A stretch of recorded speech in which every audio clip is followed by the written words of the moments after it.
Do you work with a brilliant jerk? I'm Raymond Wolfgang, and I'm here to give you some systems engineering tips so you can succeed at your systems engineering job long term and look like a pro doing it. You might have experience working with someone who is very gifted, very technically skilled, but somehow is hard to work with. Either they're abrasive, or if you're a more junior engineer, maybe you feel brushed off, but they still get the job done. You know, they do the design, they architect the system, so they're kept around. Okay, warning, please do not become like this, because more and more companies and management are finding a way to remove, if I can call them the brilliant jerk, and just move them on to a different company. It's tolerated less and less. I remember my dad, who was also an engineer, he gave these stories about managers who would just chew people out and yell at people who, you know, were doing their best, but maybe they missed a deadline, or they used to do these complex drawings, and maybe they made a mistake on a drawing and say, "What do you do? How did you make that mistake?" It was even tougher for women and engineers of color back in the day. So then a new executive came in. We're at my dad's workplace. Messaged me directly. I can give you more details, but new executive came in, and his mantra was the executive and the manager is more a coach, not a taskmaster. So they're coaching the employee to succeed. This executive is a household name. You'd recognize the name. And then all of a sudden, these abrasive managers, you know, were removed.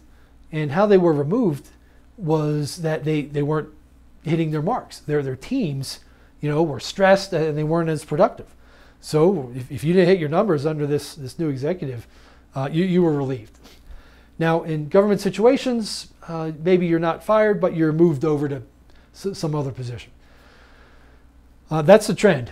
Companies have followed suit. If someone's verbally abusive, and if someone is, you know, bad for morale or running a rear guard effort in the engineering space, you know, brilliant, but somehow not using the system, management is not putting up with that.